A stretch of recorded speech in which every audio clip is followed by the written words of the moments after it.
8:08, 37 degrees. As promised, Mike Lachance is joining us. He's currently adjusting the microphone, which has seemed to have gotten a mind of its own here over the last couple of weeks.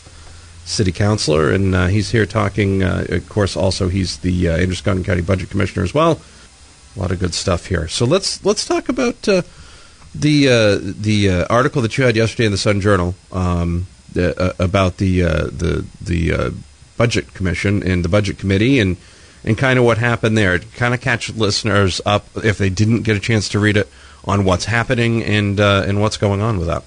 Okay, the process starts, all the representative municipalities in the county, there's quite a few. We got Auburn, Lewiston, Greene, Leeds, Lisbon, Livermore Falls, Durham, Wales, Sabattis, Mechanic Falls, Poland, Minot, and Turner. They send a representative to the county budget committee, and this budget committee by charter and state law is assembled to review and approve a final budget to be adopted by the county government. So this process goes on for about almost 2 months in the fall of every year, and that budget is approved, submitted for final approval, and hopefully adopted.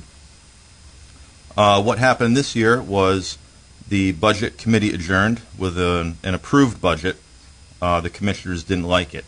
At that point, they set it aside, threw it out, and approved a budget of their own.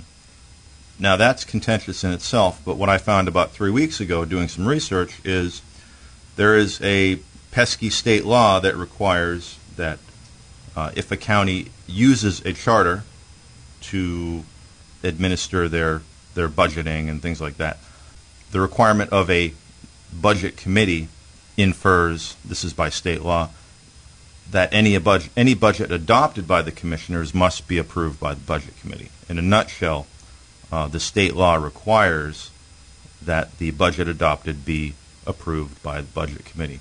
So where we're at now, this is all relatively new news.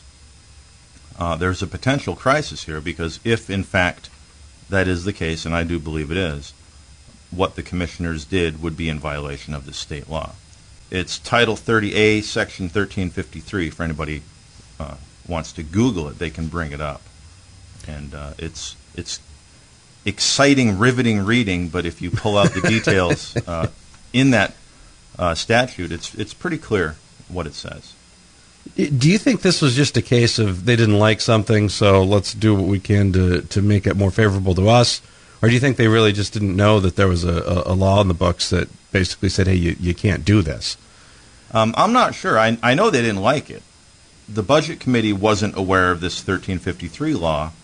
I'm not sure if the commissioners were. I would venture to guess no. But I found this and uncovered a needle in a haystack, and here it is for everyone to read, and they can pull it up and find out. There's a lot of other Androscoggin County specific rules, but a lot of those rules they're not applicable if we choose to use a charter. The one thing it does say is that if we choose to use a charter, any budget must first be approved by the Budget Committee before being adopted. And that's really quite powerful language.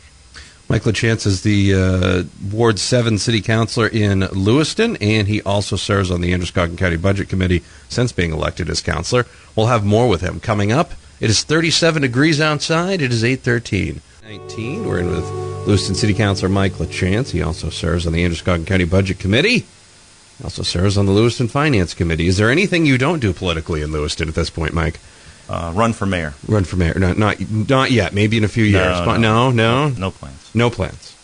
What do you think of the job Mayor Macdonald's doing as mayor?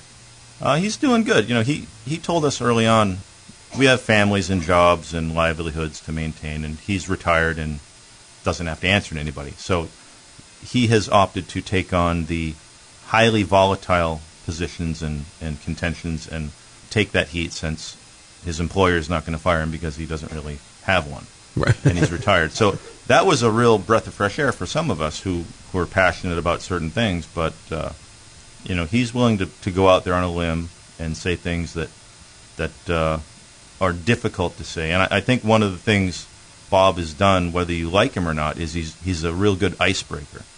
And if he can say something outrageous, it may not be ridiculous, but it's enough to get people to to start talking about the issues and whether people agree or not. It's to have the ice broken in such a way and put the items on the table for discussion is a great thing, and I think that's one of the virtues of Bob Macdonald as mayor that we haven't seen with previous administrations.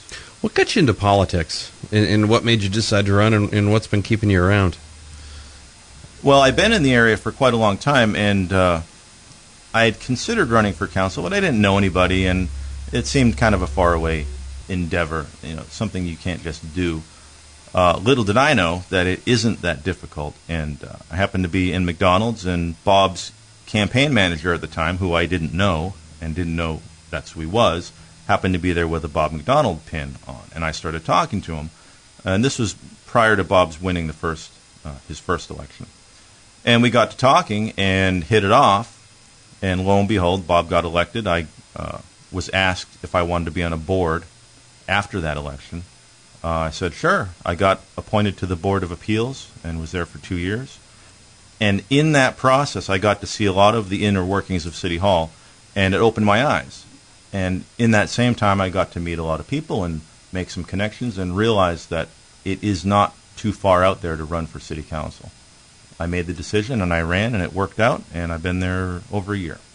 What's some of the challenges working in local government and being elected in local government?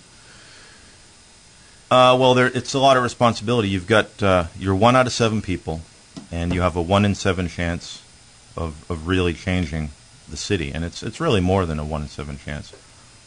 The decisions we make really have profound impact, so we need to think things through easily, and not every deal, I wouldn't say any deal is a done deal.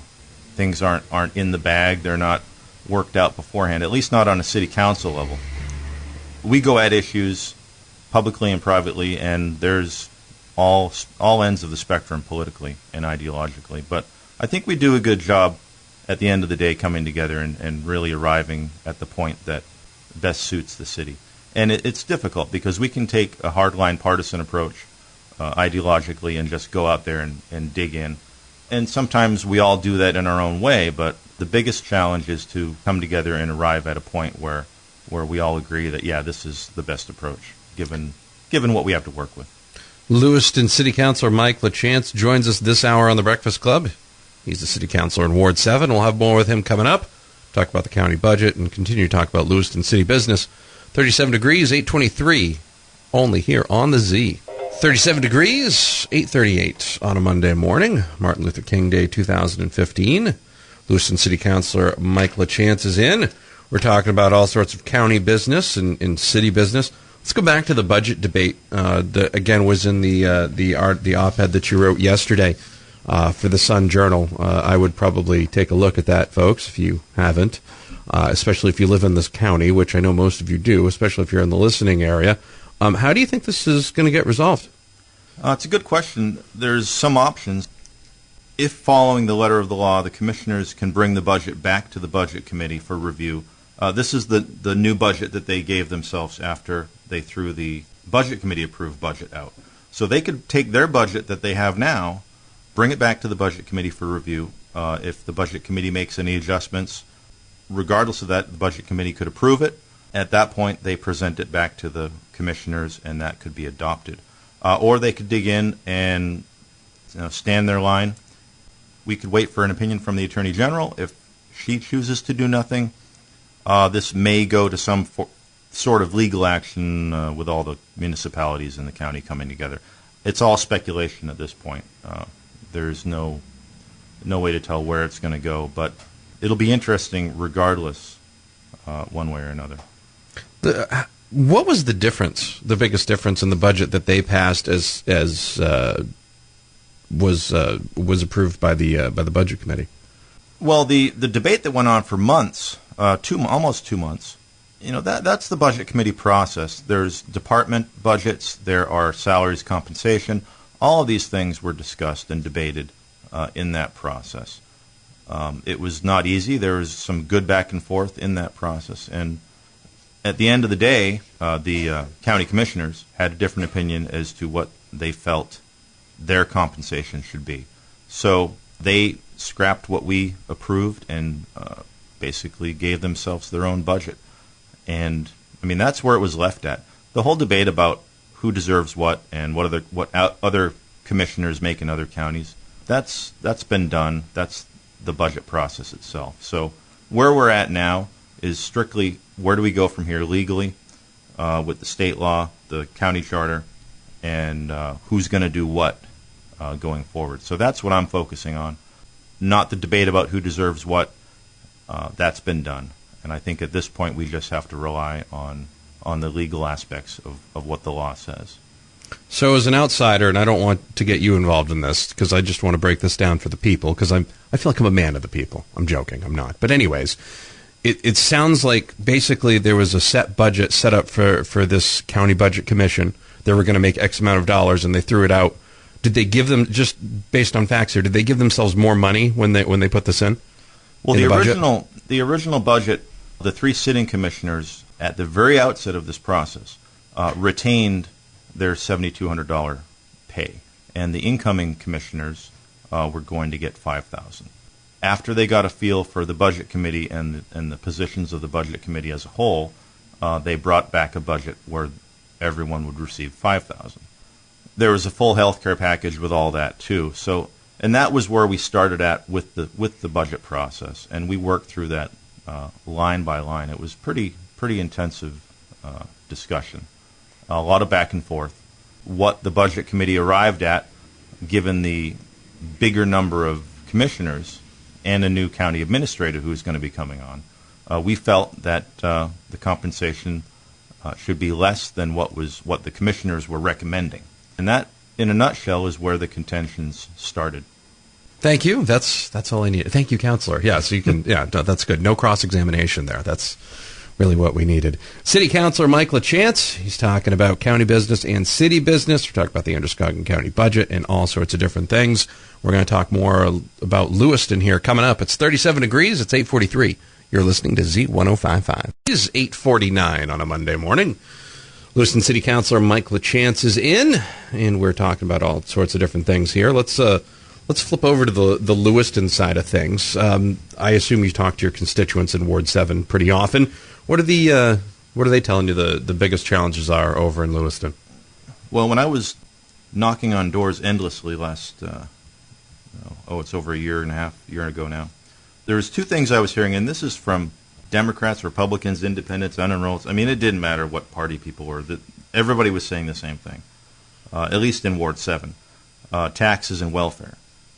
And property taxes, the feelings were property taxes are too high, and welfare is a problem. I've tended to focus more on taxes because, the welfare issue it's a lot bigger than just Lewiston. Bob Macdonald's taken that on. LePage is taking that on. I'm inclined to support Bob's positions and the governor on this. I don't agree with the governor on everything.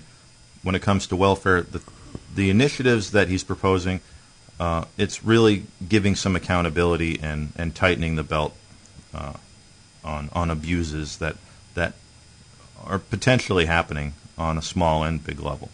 So I give that one to Bob. That's his baby, and he's running with that, and I think somebody needs to. The property taxes, it's unfortunate. We're one of the highest property tax mill rates in the state. A few years ago, we were number 2 or 3.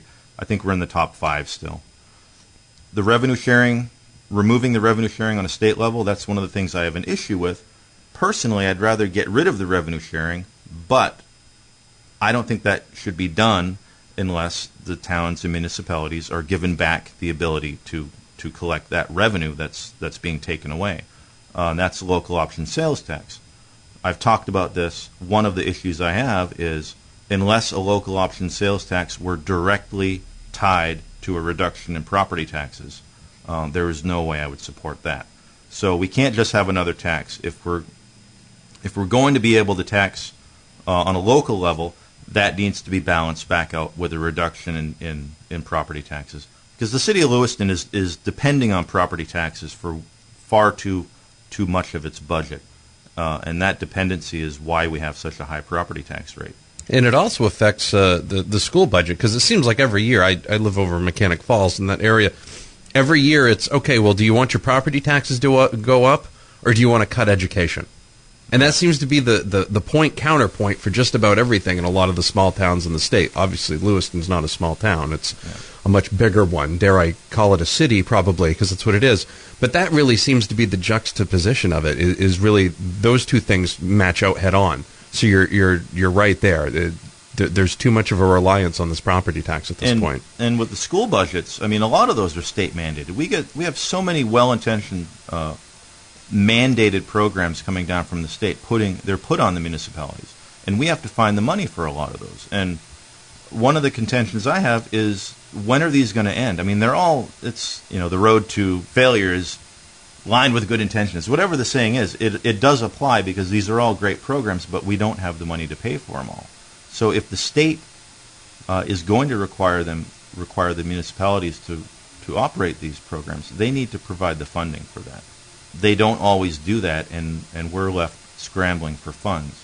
So that's another issue, and it all comes back to the taxpayers in the cities and towns. What are your thoughts on the recent presentation to the Lewiston Council of and this is pretty quirky, pay-as-you-throw trash program? That's someone. Good job with that, by the way. That was impressive. It's really compelling, and the ultimate goal is to increase recycling. I believe we're at about 10% recycling right now, which is not very good compared to a lot of other areas. The goal is to get that up to 50%, and I'm all for that. The problem I have is the taxpayers are already paying for trash service, and the system is not running optimally as far as how that money is used and what the city has to do. There's a lot of things in the solid waste facility that we have to do, and that costs a lot of money. There are some real problems down the road. My problem is, if we're going to be paying for bags, that cost ought to be given back to the taxpayers somehow. Otherwise, it's just another fee and another tax. So this is very early on in the program. We have a lot to look at. There's a lot of things we can do. I'm not sold yet on it, but there needs to be a balance, and it needs to balance out with the taxpayers. A great idea, and I think we're gonna see some things coming up that will make for some good discussion going forward. He is Lewiston City Councilor Mike Lachance. We have talked about Androscoggin County business. We have talked about city business. You can read his op-ed in the Sun Journal yesterday about the county budget. I would suggest you do that. And he is the City Councilor in Ward 7 for Lewiston. If you missed any of this interview, go to Z105.5, click on the Z105.5.com, and click on the audio archives. Mike, good talking to you. It was great. Nice to be here. Shout out to Shane Bouchard for the text message of me in the basketball uniform from approximately 74 years ago. Impressive stuff. Horrible hair. Thank you, Mike. Thank you. We'll see you soon. We'll talk again. 8:55. You're listening to The Breakfast Club, Z105.5.